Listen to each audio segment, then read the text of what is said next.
탄핵에 관한 청원은 기본적으로 청원의 대상이 아닙니다. 예. 그리고 또 아까도 하신 대로 청원이 들어와도 우리 상임위에서 이렇게 또 회부에서 논의하기 위해서는 이렇게 적격성을 가져야 되는데 그 적격성도 안 돼요. 예. 그 중요한 안건이라고 얘기를 하시는데 중요한 안건이면 왜 중요하냐? 탄핵이기 때문에. 그러면 그것이 결과적으로 우리 상임위에 청원 안건으로 적합하지 않다는 반증 아닙니까? 예? 결과적으로 말도 안 되는 5가지 이유를 들어서 대통령을 탄핵하겠다라고 하는 그 탄핵 안에 대해서 청원 형태로 들어온 그것을 결국은 우리가 과거에도 지난 우리 문재인 대통령에 대한 탄핵안이 우리 그 당시에 우리 당 법안 우리 법사위원장 시절에 그게 청원이 들어왔음에도 불구하고 다뤄지질 않았어요.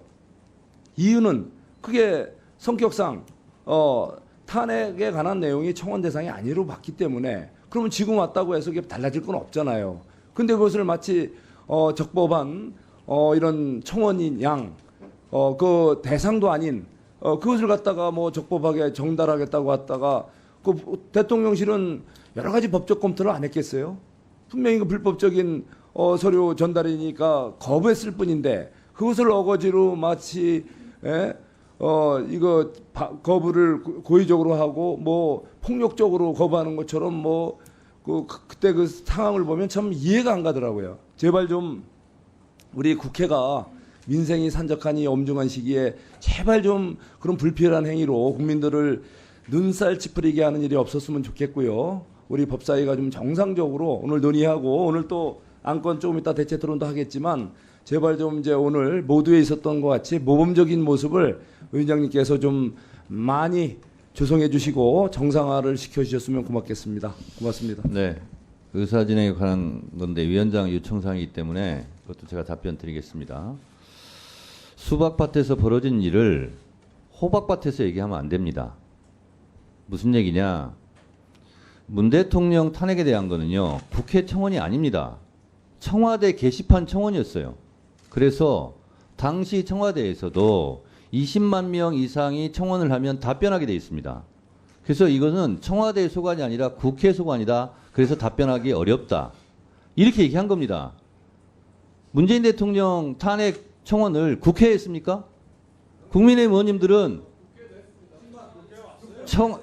146만 계속 얘기하니까 제가 말씀드리는 겁니다. 그건 국회 청원이 아니라 청와대 청원이었다는 말씀을 드리고 국회에도 만약에 왔다면 저거 확인을 못했습니다. 왔다면 청원을 안 한 그분들의 책임이죠. 직무유기입니다. 국회법에 자 지금 송석준 의원님과 제가 일문일답하는 게 아닙니다. 답변 드리는 겁니다. 지금 의사진행 발언에. 그래서 국회법 125조 5항에 보면 청원이 들어오면 90일 이내에 심사 보고해서 의장에게 보고해야 한다. 의무사항입니다. 그리고요. 계속 이거는 청원의 대상이 아니라고 그러는데 청원의 대상이 돼서 이미 접수가 됐어요. 다시 한번 말씀드립니다. 재판에 간섭하는 내용, 국가 기밀, 국가 모독 이 3건은 청원이 성립 안 합니다.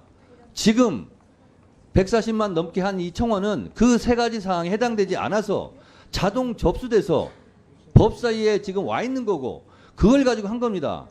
정청래 법사위원장이 그 청원을 국회 법사위에 접수하지 않았어요. 자동 접수가 된 겁니다. 자동 접수된 기계를 탓하세요.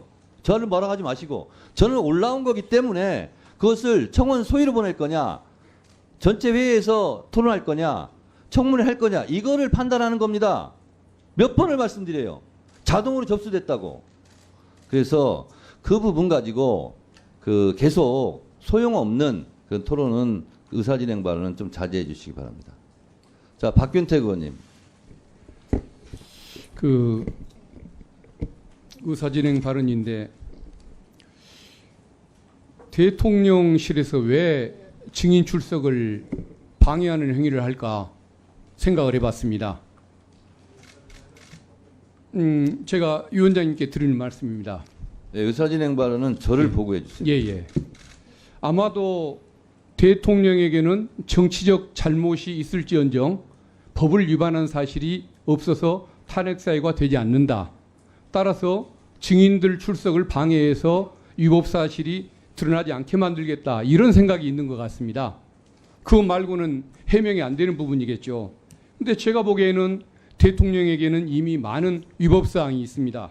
먼저 순직 해병 수사 외압 관련해서 계속 진상 규명을 방해를 한다면 지금까지 드러난 자료를 가지고 판단할 수밖에 없을 텐데 상식의 증거라는 것으로 판단해 보면 대통령은 무리한 방법으로 이미 수사 외압을 가했고 그것은 형법상의 직권남용죄에 해당한다는 점을 분명히 말씀드리고 싶습니다.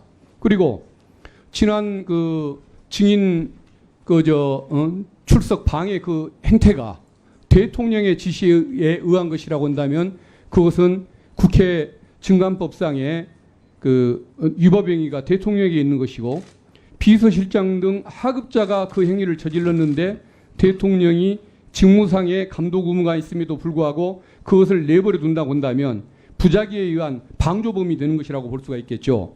그다음에 세 번째, 김건희 여사의 명품포 그 수수행위와 관련해서도 대통령은 부정청탁 방지법에 규정된 그 신고 행위와 신고 의무와 반환 의무를 이미 위반을 했었습니다. 이거 검찰이 부르는 것을 방해하기 위해서 인사상의 권한을 남용했는가 이것을 따지기 전에 이미 부정청탁 금지법을 방해했다는 것이죠. 그리고 탄원 청원에 기재되지는 않았지만은 윤석열 대통령의 위법 행위는 또 있습니다. 방통위법 분명히 거기에서 방통위원 결혼 시에 지체 없이 보궐위원을 임명하도록 되어 있는데 그 의무를 이행하지 않았습니다. 그리고 방송통신심의위원 이것과 관련해서도 한 달 안에 임명을 하도록 규정이 되어 있는데도 반년 지나도록 임명을 하지 않았습니다. 그렇기 때문에 이미 방통법을 위반한 것이죠. 그래서 제가 보기에는 대통령에게 이미 탄핵 사유가 될 만한 위법 사실은 분명히 존재한다는 점 이걸 좀 한번 그 여당 의원님들과 대통령실에 한번 경고를 주고 탄핵을 당하는 이런 분해간 사태가 추가되지 않도록 위법 행위가 추가되지 않도록 경고를 하셔서 우리 국힘 의원님들도 착오에 의한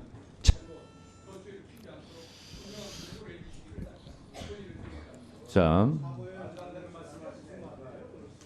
저기 상습적으로 끼어들게 하는 송석준 의원님 다시 말씀드립니다.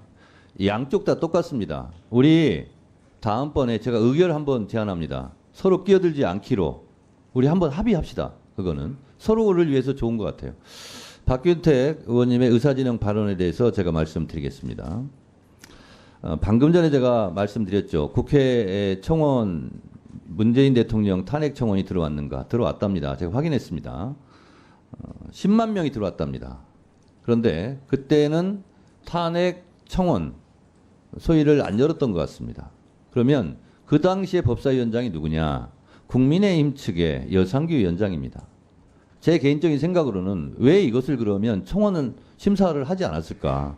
이건 125조 청원이 자동적으로 회부되면 90일 이내에 심사 결과를 의장에게 보고해야 한다 하는 의무조항을 위반한 것이 아닌가 그런 생각이 들어서 국민의힘 의원님 여러분들께서는 자꾸 말씀하시기 전에 21대 국회 여상규 법사위원장을 탓하시기 바랍니다. 왜 저한테 그 얘기를 계속합니까?